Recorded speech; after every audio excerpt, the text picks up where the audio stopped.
Hello सांग माने नमस्ते जय जगन्नाथ। आज आम एमती गोटे पकोड़ी बनैबा जो भेजिटेबल रो नेम अधा लोक शुणी भी नथिबे।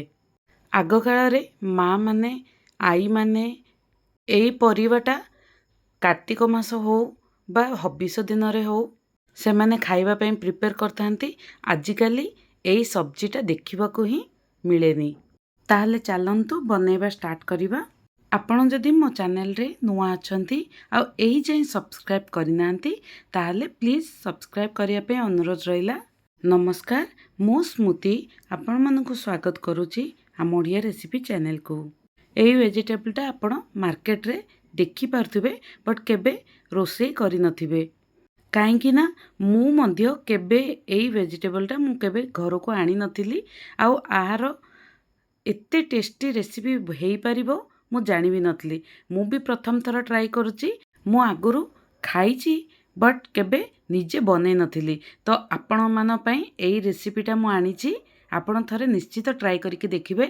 एइटा देखि पारथुबे मोस्टली एइटा देखिबाकू आ खाइबा पई मध्य देसी आलू भलिया।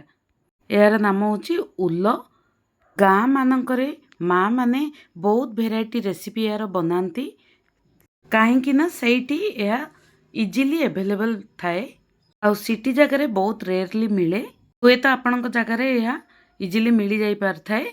तो सेति पई आपण थरे ए रेसिपीटा ट्राई करके देखिबे। एही उल्ल सबको आमे भल से चांचिकी ताकू धोईकी एमती स्लाइस भाबरे काटी नबा। यह को जाग्रत रे काटिबे। या बहुत स्लिपरी धोई देला परे तो यह बहुत स्लिपरी लागिबो। तो आपण देखिकी काटिबे। मोटा रहिले मंदे स्लाइस किछि असुविधा नहीं, ताहा इजिली सिझी जिवो। एबे आमे पकोड़ीर बेटर प्रिपेयर करिबा। मु एठी 2 कप बेसन नेइची।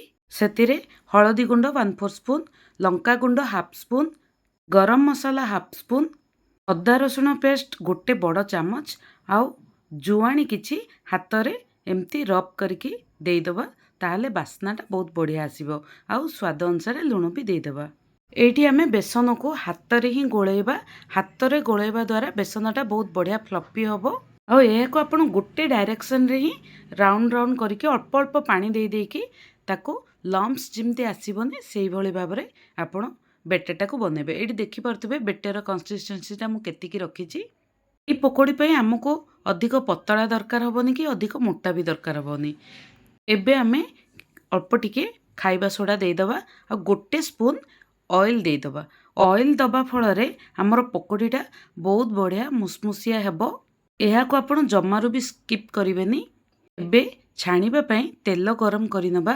तेल पूरा गरम हेई आसिले आमे सेई उल्लो को गोटे गोटे करिकी आमे बेटर रे पकेइकी तेल रे छाणीबा पई देइदबा। एइठी देखि पारथुबे मु जेई भली भाबरे पकोउची ताहा ऊपर को उठी आछि। ताहाले हमर बेटरटा बहुत बढ़िया भावे फेंटा होइची।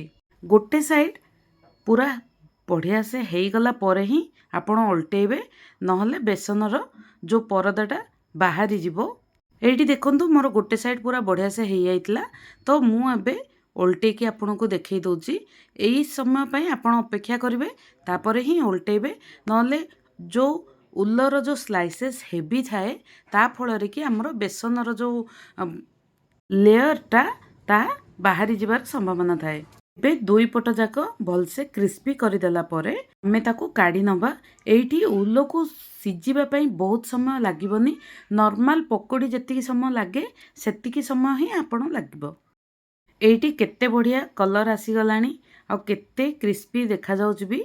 आपण थरे निश्चित बनैबे आ स्पेशली पिला माननकू एहार टेस्टटा किपरि लागिला कमेंट करी निश्चित जणेबे। मोर सबु बेले प्रयास थाए एमिति आइटम बनैबी जहाँकि पिला माने इजिली खाई परिबे आ सेमानंकू टेस्टी भी जिमती लागिबो। तो आपणको जगारे जदि एई वेजिटेबलटा मिले ताहले थरे निश्चित ट्राई करिवे।